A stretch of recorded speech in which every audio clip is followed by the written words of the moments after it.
In the name of the Father, the Son, the Holy Spirit, one God, Amen. The laptop isn't working, but I do have a laser pointer, so if I see some people playing with the phones, I might just point this thing at them. So it's a privilege and joy to be here with you. I don't know if you know or not, I'm originally from here. I've been here a few times, not in too distant past, a few years ago. I used to live in Vancouver. Now I live in Mississauga. I serve in the Church of St. Mary and St. Athanasius. And this is a great time for you guys to be alive, a great time for you in your own lives, a great stage. You're learning so much, you're enjoying. I don't know if you're feeling it, but you are. You are actually having a lot of good memories, a lot of good times, and you'll realize it as you get older, but not too much older. Within a year or two, you start to realize the good old days, how good they were. So unfortunately, the laptop isn't cooperating, so we're not going to be using the projectors or anything like that. But I will want to talk to you today about something, ironically, friendship in the digital age. Assuming the digital age cooperates and the equipment works, what does that mean for us? This is something new. We haven't always been exposed to the internet and electronics. A few years back, most of you would,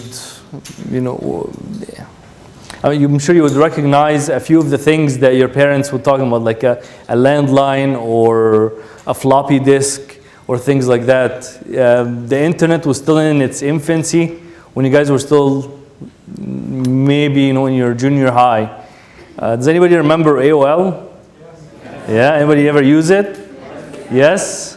Okay, so this question, if I ask the junior class, might get a completely different answer. Like, what is that? I've never seen that before. I don't know what that is, right? That's how fast things are going. And it's going faster and faster and faster.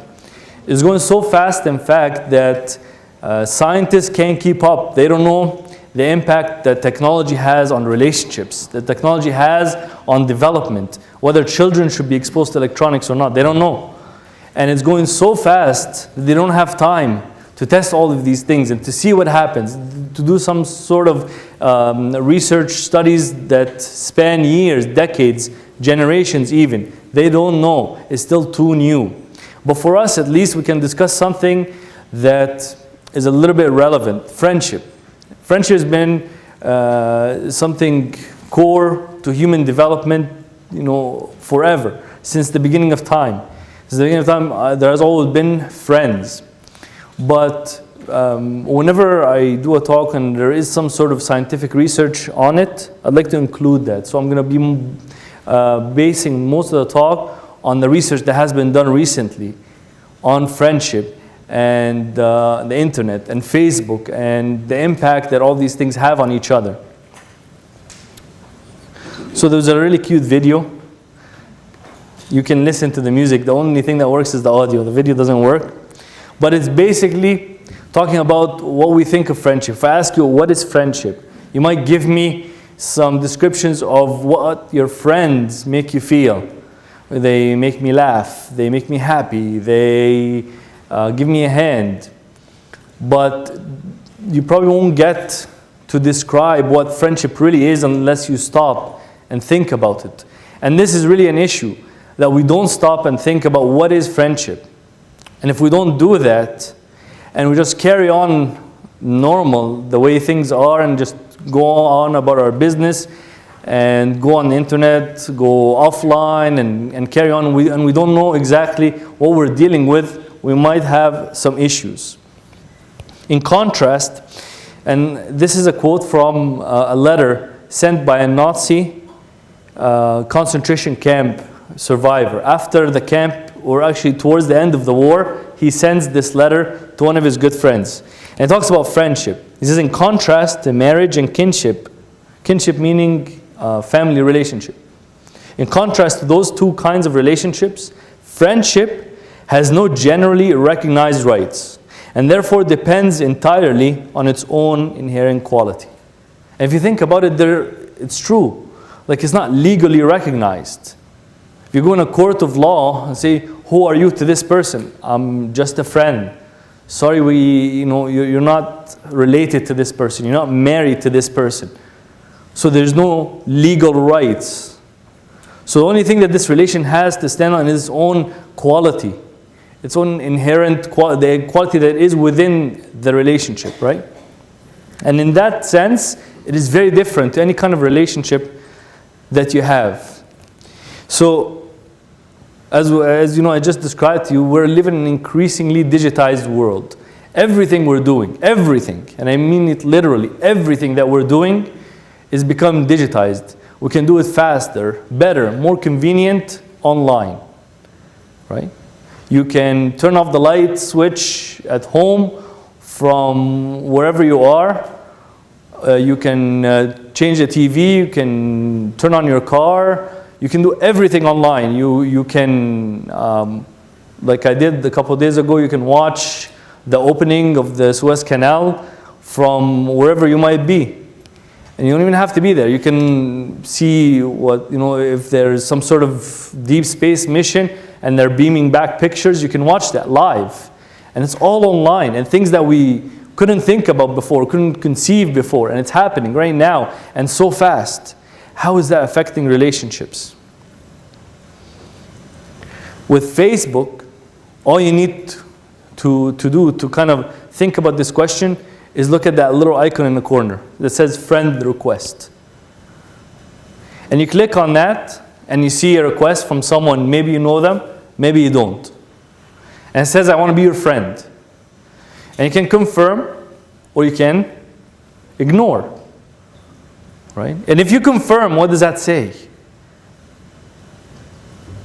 Does that mean there is a bond that has been established? Is it merely just the adding of another name on a list? How do most people use Facebook? Some people use it to stay in touch. But I want to tell you that most of the people that you have on your friend list or Twitter account or on any of the increasing number of social media sites, most of these people you don't keep close contact with, right? They're distant acquaintances even. And no amount of information exchange or entertainment can ever replace a friend. So you can go online and exchange these kinds of informations. Birthdays, major life events, all of these things, but it doesn't exactly change what friendship is, right? It changes some of the dynamics, but by no means does it change the meaning of friendship. So the nature of the communication is what really has changed. Friendship is defined in the scientific world as a dyadic or a relationship between two people. It is co-constructed, so both of you have to give consent, have to say, yes, we are going to be friends, implicitly or explicitly. And it's a phenomenon characterized by certain characteristics. There's reciprocity, closeness, intimacy.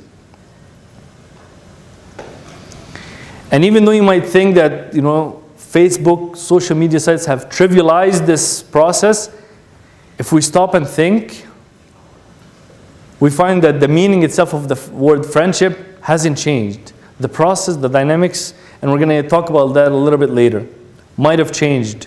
But the meaning itself still holds true as it did before the age of the internet. How are friends formed? How do you become friends? Why do you become friends with the people you're friends with? Do you ever stop to think about that? Maybe because they sit beside you in class? Do they live beside you? Do they come from the same place you come from? Why? Do they like the same things that you like? And if so, how did you two find each other to become friends? So formation of friendship, they say that there are two main influences on how friends are formed. This might be a new word for you, and it was for me too when I read it first. And it might sound weird, but it's an actual word. You can look it up. You can check it on a dictionary and find it's there. It's called propinquity. And it signifies the proximity, whether physical proximity or psychological proximity. People who live close to each other have a higher chance of being friends. The people you sit down beside in grade school, in grade 1, in kindergarten, you go in and you sit down beside someone, you become friends with that person. That's it, right? And people used to think that friendship in children are superficial. They pretty much end at the end of the day. But research shows that these friendships with children specifically, they last. Most of them last the whole year. Even after they don't see each other anymore, they still miss each other. They remember each other's names. They remember games they used to play with each other. They remember toys that the other person might have liked, or superheroes, or things like that. But with the onset of the internet, the term global village comes into play. Global village was a term coined in the 60s. And it says basically that we're no longer bound to or isolated to distant parts of the world, of the planet. We're all together in one village, meaning that we can communicate with each other. There's no barrier to communication. But it still doesn't answer the question, do I want to communicate with you? Just because I can, do I want to be your friend? There are advantages to this kind of communication, the online communication. You can go online and pretend to be someone else completely. You can go online and communicate with people anonymously. And this gives a lot of comfort and security to people, right?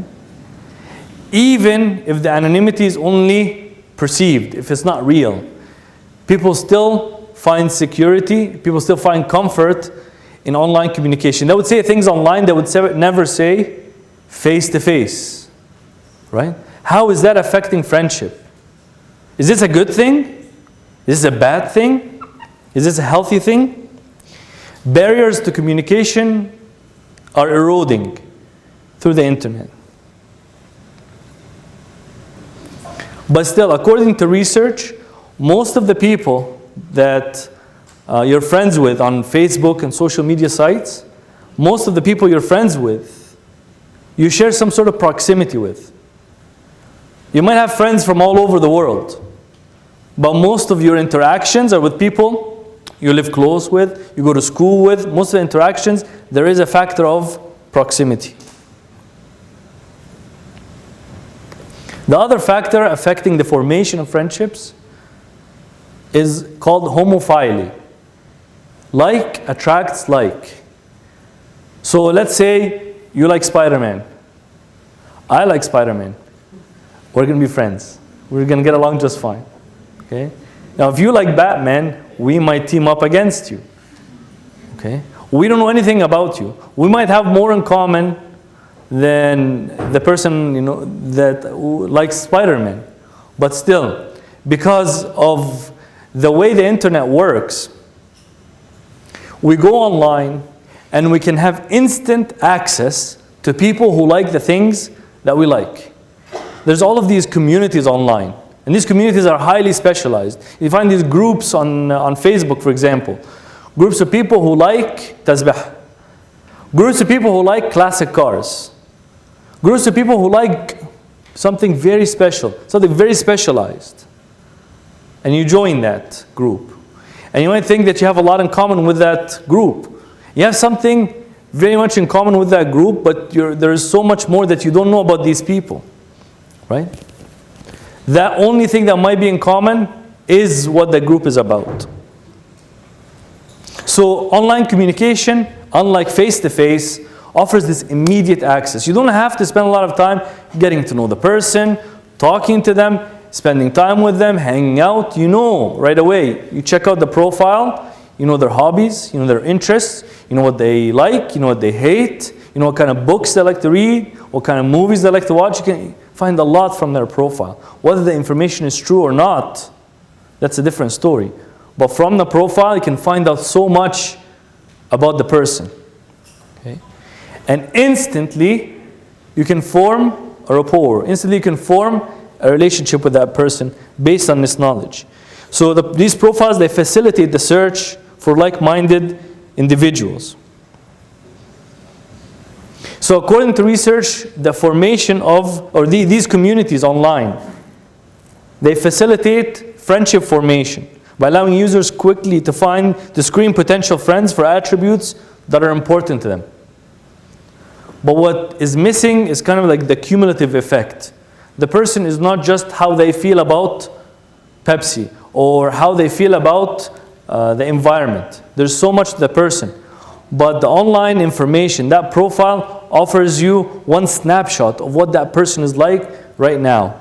You are a dynamic person. You change. Today you like one thing, tomorrow you might like another. Facebook doesn't have the capability to keep up with that. It's trying and have very smart algorithms to try to keep up with who you are and target things based on what it thinks you like. And I'm going to talk about that in a second. There was a funny joke that you would have seen by this point. It says, this young guy goes to an old man. This time I got hundreds of Facebook friends I've never met. And the old man, he says, when I was young, we called them imaginary friends. So you can have a ton of online friends, but are they real? Are they real friends? So in 2011, this research, kind of like an accumulation of all the data that's available until this point was done. And two theories emerged to answer this question, are they real or not?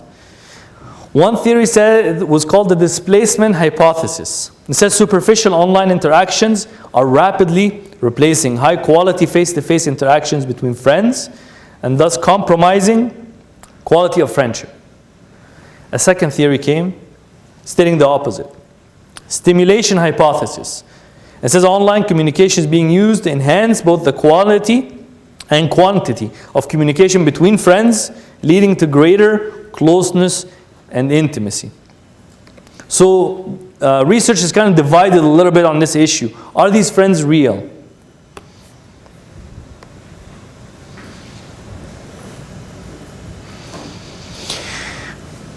Over the past 50 years, all the research that has been done by psychologists led them to believe what the ancient Greek philosophers have been saying, and before them, the scriptures has been saying for millennia about friendship. Friendship has certain features. Okay? And after tons of research, millions of dollars spent, they come up with a set of features that a relationship has. And based on an evaluation of those features, you can kind of evaluate the quality of that friendship, whether it's online or offline, okay? And how it affects each feature. Then we can determine if this is a good friendship or is it superficial. Intimacy and closeness. A man who has friends must himself be friendly, but there is a friend who sticks closer than a brother. Proverbs 18:24. Intimacy is one of the core features of friendship, and it distinguishes friendship or friends from acquaintances. Online communication can be less effective for conveying complex information, emotional tone, social presence, because there's a reduced number of social cues. Facial context, body language, tone of voice, all of this stuff is missing. It does have some positives though in this respect. Namely that it gives you greater anonymity. It's because of reduced importance on physical characteristics and immediate access to like-minded individuals, which can facilitate intimacy online. So it doesn't matter what you actually look like. Let's say you're tired, just came back from a long day of work, and you want to talk with your friend, you want to go out with your friend, spend some time with your friend. Normally, before the age of the internet, what would you do? To go shower, get dressed, put on everything that you need to put on, and go out making sure that you look the way you want to look. But with online, none of that is relevant. You have a picture on your profile, that's what you look like. Doesn't matter what you actually physically look like right now, or what you smell like right now. It doesn't matter. Okay, to your friend online in cyberspace, you're that perfect picture. Some studies have reported that users see online as inferior to offline. Others have reported less intimacy found online as compared to offline relationships. The offline relationships characterized by greater interdependence, understanding, and commitment.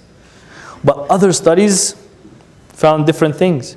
They find online relationships are described by users as meaningful, beneficial, and intimate. They did a study of 141 undergraduates, like yourselves. Participants reported no difference in friendship quality and satisfaction between the two types. Basically, what they did was they had a survey that they would give to all the participants and ask them a whole bunch of questions. And based on their responses, they would come up with these results. So in fact, the online relationships reported more self-disclosure as afforded by anonymity, due to the reduced risk of rejection and ridicule, as well as the ability to sever the relationship at any time. This is something new, right? With an offline relationship, it doesn't work like that. Online, you don't like the person, you don't like something they said, something they did, click, done. Relationship is over. Offline is a little bit different than that. It's a little bit more complicated. In 95, they did a study where they had two groups, okay? And each group was assigned a group task. And each one was restricted to one type of communication, one online, one offline. At the beginning, the online group was a bit standoffish. They weren't really communicating well, they weren't close.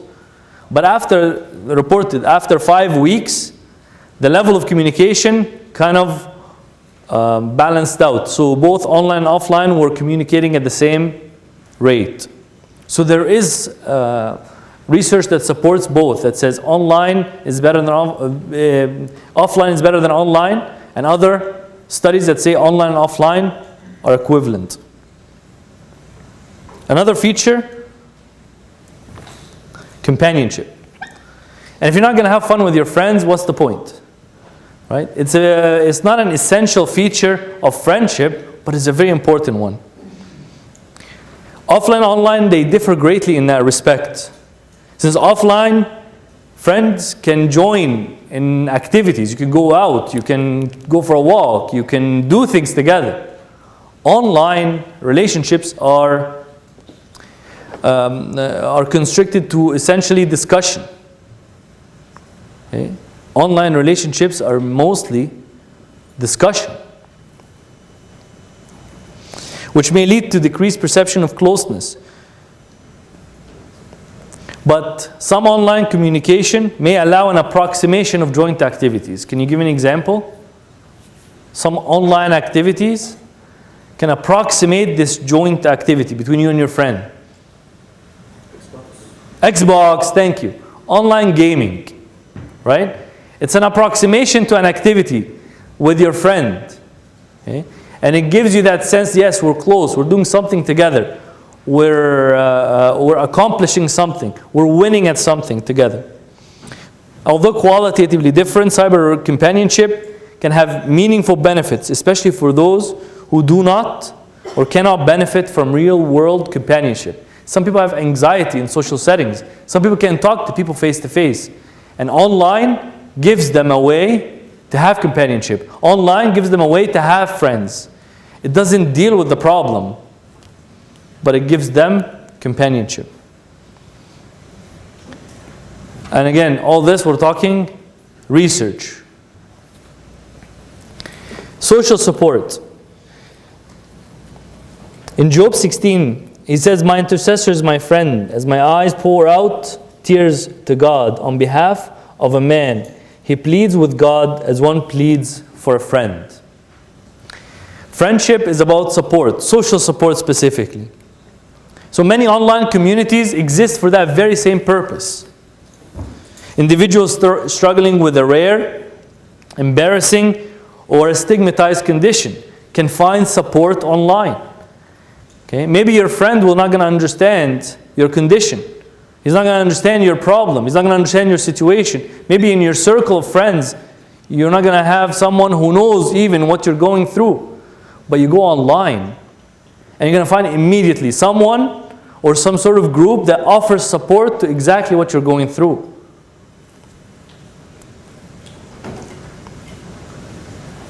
Things like mental health difficulties, eating disorders, HIV, AIDS, things like, there are groups that offer support to this kind of stuff. Online, instant, immediate. Now imagine someone in this very room, let's say has HIV. Okay? To disclose it to someone, to say that to a friend that I have this, is going to take some time. Right? You don't disclose this kind of thing until you reach a certain level in the friendship. However, online, you begin with that because of anonymity. You begin by saying, hi, I am whatever, I'm 30 years old, and I have AIDS. And you're going to find people who are supportive, and people who coach you through it, people who offer strategies that worked and things that didn't, people who will offer emotional support, who will be there with you. You understand? So online and offline, in this respect, they can still offer social support.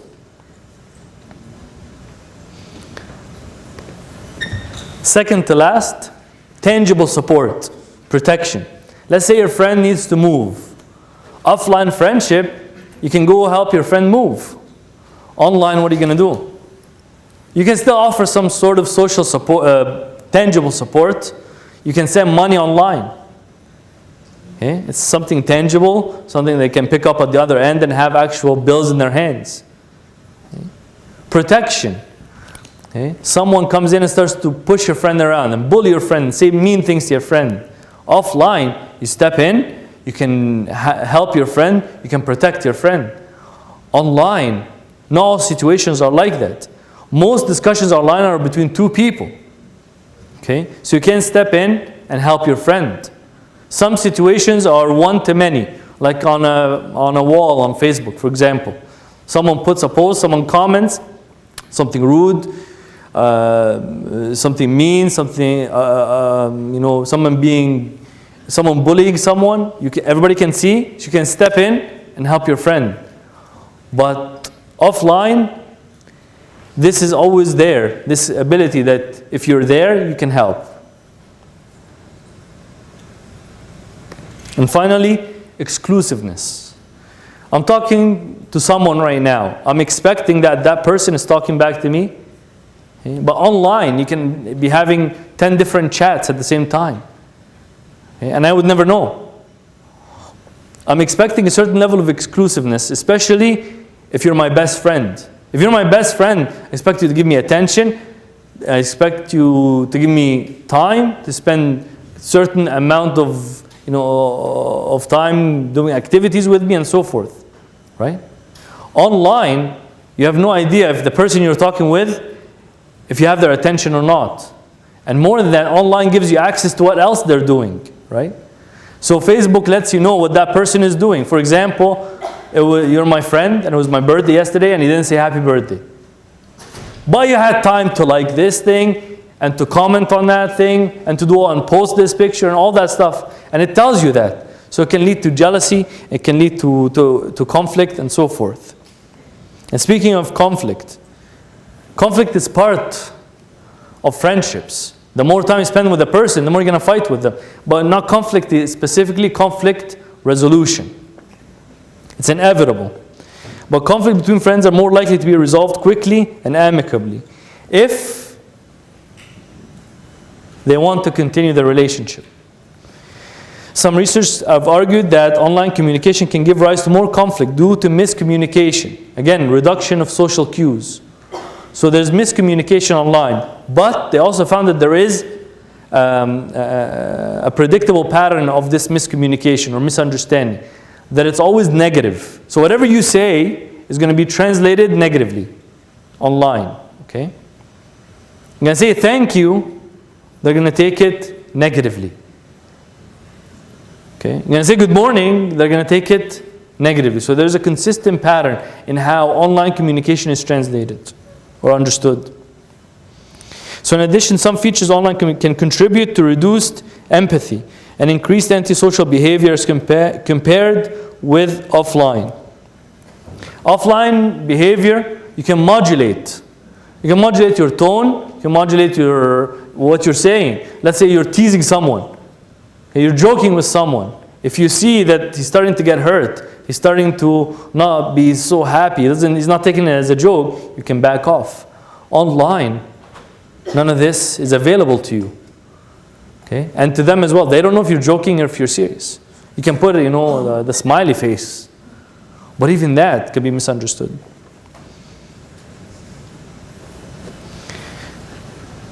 One of the church fathers says that in friendship, but you can apply this to any kind of relationship, nothing should come before love,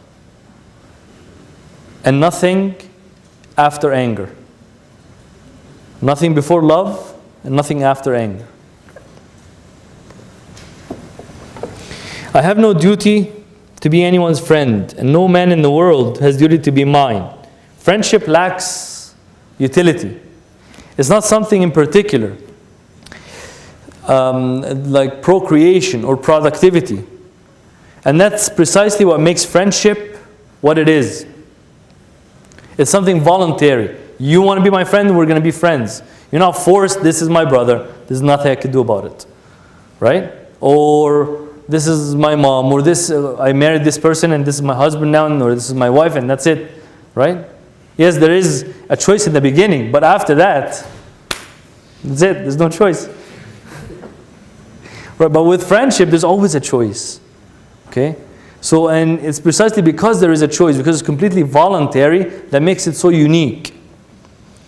So the research is kind of divided. What does it do? Does it really influence and affect the relationship? Does it affect how you perceive the person? Online relationships and their longevity, little is known about them. Okay? The research is very limited. And even doing research is difficult. Because how can you keep someone engaged? Let's say you want to do research with a group of people for maybe a year, tracking their online activity, if they would allow you. And if they would allow you, how honest are they going to be, and how objective are they going to be with their interactions with others, with their relationship with others? You understand? So doing research in this field is very difficult. On the one hand, they're relatively easy to sustain compared with offline relationships. Users can communicate at their convenience. Obstacles like geographical location, conflicting schedules. You don't have to be there at the same time to talk with someone. But on the other hand, they're easier to terminate with less concern for negative consequences. And at the end of the day, you're really exposed to what you like. Facebook has algorithms to present to you on your wall or on your news feed posts from friends that you interact with the most.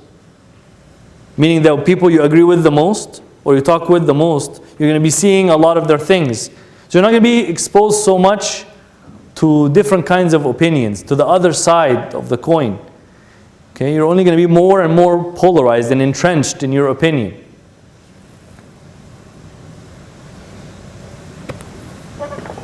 There are many temptations to turn away from a friend, to remain alone, or to start a new relationship. But a person who has broken off one friendship will break off another and a third, because he has replaced the way of ascesis, which means the way of self-sacrifice, asceticism, with the desire for comfort. What we need isn't disinterested, disembodied relationships, camaraderie, in which we keep distance from one another. We need stronger bonds for brothers and sisters in Christ. And that's exactly what relationships are.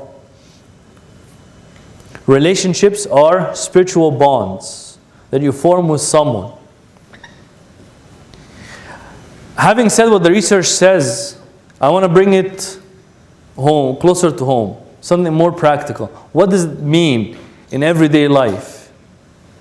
First of all, online affects offline. Some people think what they do online never gets offline. But that's not the case at all. It always ends up offline, and in the worst possible way. You make fun of your boss. He's not my friend on Facebook, online. None of my friends are friends with him. Somehow, the message gets to my boss. I get in trouble, I get fired. Right? And it happens. Don't say it doesn't happen, because it happens. And in newspapers and everywhere. It happens so many times. It happens with people I know personally. Right? Online affects offline. People do things online that they would never do offline. There are so many people that send pictures of themselves in positions or in ways or dressed in a certain way that they would never have offline. Right? And being a digital image, you can copy it, you can send it to 1 million people, and there's nothing that person can do. There's no control. It's done. It's gone. It's no longer personal. Okay? Online affects offline in a very major way. Whatever you disclose online, in 99.9% of the time, of the cases, it is traceable. Unless you studied computer science, it is traceable. You don't know how to hide your tracks online. How many people here are computer scientists? Just raise your hand. One, no? One? Half? He's going like this. So you studied one course. Oh, you're not done? Okay. So there's 2 people out of all of us here who know how to be discreet online. No matter what you do, no matter what your friends tell you, it's always traceable. Online affects offline. Friendships benefit the most being offline, but supplemented online. Okay? You have to see your friends face to face, not through a screen, not through computer. There's a term called CMC, computer mediated communication. You have to talk to them directly. They have to see how you're talking to them. You have to see how they're talking to you to understand who this person is. This person isn't a profile, isn't a static profile. That person is alive. That person is changing. That person has moods. And you need to be aware of this. If you like some sort of image of that person, then you don't really know that person specifically. That person is so much more than their Facebook profile. Yes, online relationships or online communication has a lot to offer, right? In terms of convenience, anonymity, all the stuff we talked about. But offline is the basis. You need the offline, and then you can supplement online. Only having online relationships leads to real difficulties making offline ones. Online, you're used to a certain way of communication, right? And you can be bold, you can be brave, you can say things online in a way that you can't say them offline, right? But when it comes to a face-to-face setting, it's completely different, right? You need to be confident. You need to see the other person, and it's kind of you get what your impact is of what you're saying on that person almost instantly. Right? Don't you love it when you text someone and you can kind of see that they're typing, and you wait, and sometimes the typing goes away. I'm like, oh no, I said something wrong. And then they go again and type, and still nothing, and you don't know. But with offline, you know instantly. If I see something, I can see it on your face, right? So having exclusive online relationships, meaning that all my relationships are online. I don't deal with people. I have a serious problem. I need to do something to fix it. Yes, online companionships or relationships can offer me kind of like a bandage solution, but it doesn't offer a real cure to a problem I might have. Friendship is a spiritual bond. Greater love has no one than this, than to lay down one's life for his friends. What are you doing with your friends? What is the point? Is it entertainment? There's a million better ways to get entertainment. Companionship? There's so many other ways to have companionship. And they're less headache. You don't have to put up with things that take effort and a toll on your time. There's other ways to get these things. Friendship is a spiritual bond. And that's why St. James, chapter 4, he says, friendship with the world is enmity with God. It is a spiritual bond. What are you doing with that friendship? What is the point of it and what are you doing with it? These are very important questions. Friendships have the unique ability, in that they can overpower any sort of influence from any other relationship you might be in. So you can have a friend or a group of friends, and they can have so much influence on you that you can reject your family, your spouse, your relatives, all because of your friends. They have that much power over you, that much influence. Make no friendship with an angry man, and with a furious man do not go, lest you learn his ways and set a snare for your soul. And again in Proverbs 27, he says, open rebuke is better than love carefully concealed. Faithful are the wounds of a friend, but the kisses of an enemy are deceitful. How easy it is not to confront your friend.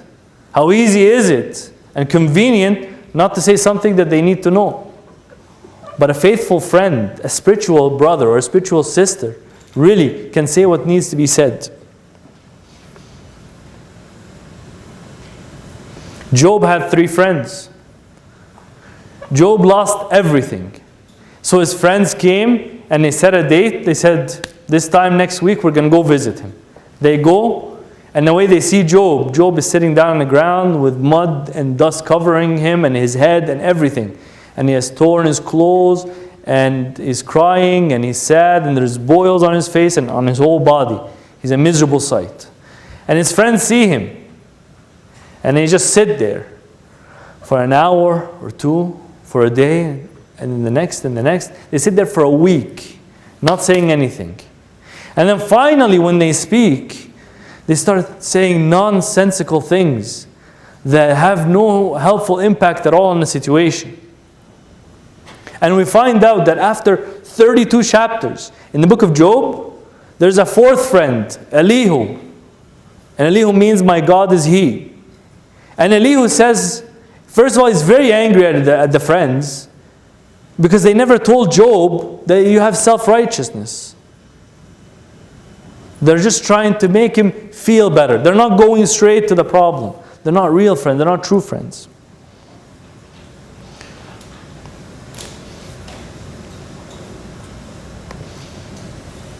Friendship is not bound by age.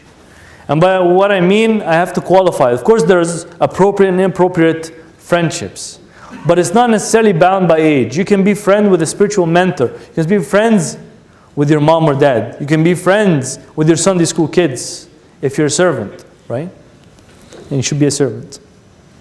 We have examples of friendships, real, strong friendships that are not bound by age. Ruth and Naomi. One is a mother-in-law and one is a daughter-in-law. There's a huge difference in age. And yet, when it came time for a very difficult situation, Ruth, what are you going to do? Are you going to go back home? Or are you going to stick with your mother-in-law? She said, your people are my people. Your God is my God. She lived in Moab. She had no contact with the God of Abraham, Isaac, and Jacob except through Naomi. Right? And from what she saw that I like this God. This makes sense to me.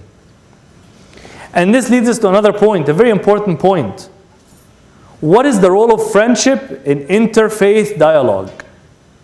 You have friends from other religions? You know people from other religions? Yes?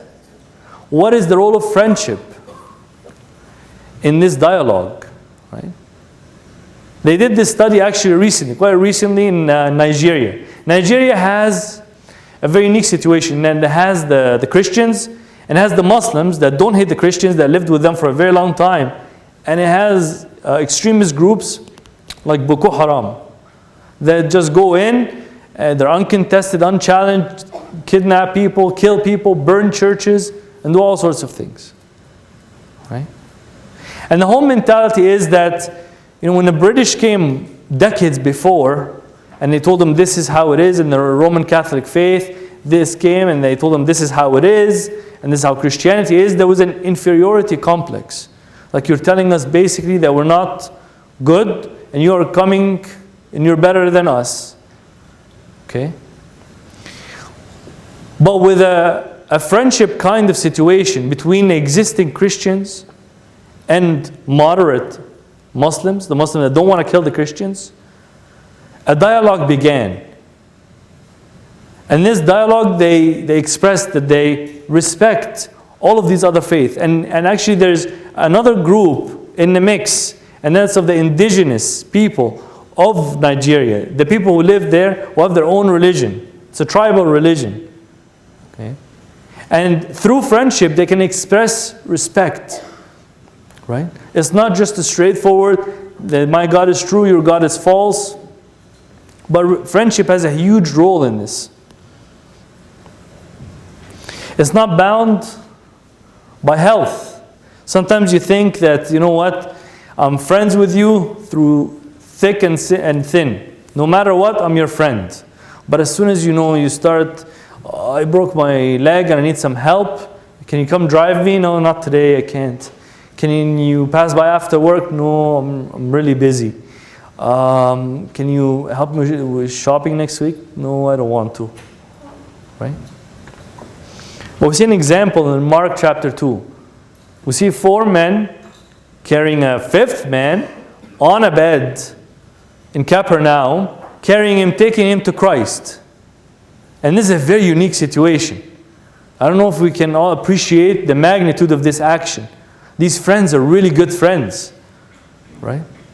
First of all, to carry that man through the streets, okay, or they could have found a million excuses not to do it. Well, we couldn't find a chariot. We couldn't find a horse and a thing to carry him on, and it's too heavy. Who's going to carry a bed with a man on it? Oh, look, the house is full. Okay, let's turn around. You know what? Next time we see him, we're going to ask him to pray for you. He prayed for the servant of this centurion. We know that that guy is healed, right? We're going to ask him to pray for you. What are you doing with your friends? Are you bringing them to Christ? Are they taking you away from Christ? What is happening? And this goes back to friendship is a spiritual bond. Okay? It's not about, we both like the same basketball team. Okay? Not the Raptors, of course. Nobody likes the Raptors, not even in Toronto. And it's not bound by circumstance. And by circumstance, the 3 young men in a fiery furnace, okay? Not one of them says, you know what, it's been fun, guys, I gotta go. We did the whole fasting thing. We did the whole captivity thing together and the imprisonment. But fire, this is where I draw the line. Friendship is stronger than fire. Stronger than disease. Bigger than age. That's friendship. And that's spiritual friendship. Right? Online, you can have friends. But I argue with you that it's not to the same extent, because that friend that you would have online exclusively, you know very little about them. You know about them what they want you to know about them. You know about them, you have a picture of them that they want you to have, this projected image. This is what I look like. Doesn't matter if I look like that, actually in reality, this is what I look like. That's the whole idea of a selfie, right? And there's just so many of them right now. Everybody's doing a selfie. Even the Pope did a selfie. Actually, when the Pope came, I challenged some of the kids to do a selfie with him for a prize, and they all got it, right? They all want to see, to project that image. Look at us. This is what we look like. This is where we are. It's more important to report what I did than to actually be in the moment. To tell my friend, you know what? I met this guy. than to actually talk to this guy. And if this guy's like a basketball player, talk to him and ask him questions. Or if it's the Pope, talk with him and get his blessing. No. It's more important to show to my friends, I met with him. This whole goes back to the whole idea of a projected kind of image. St. John Chrysostom, I'm going to end with this. He says, truly a faithful friend is the medicine of life. A faithful friend. And if you find a faithful friend, if you have a faithful friend, hold on to that friend. You have a problem? Solve it. Don't let go. Do not let go of that friend. You need that friend as much as he needs you or she needs you. Thank you very much.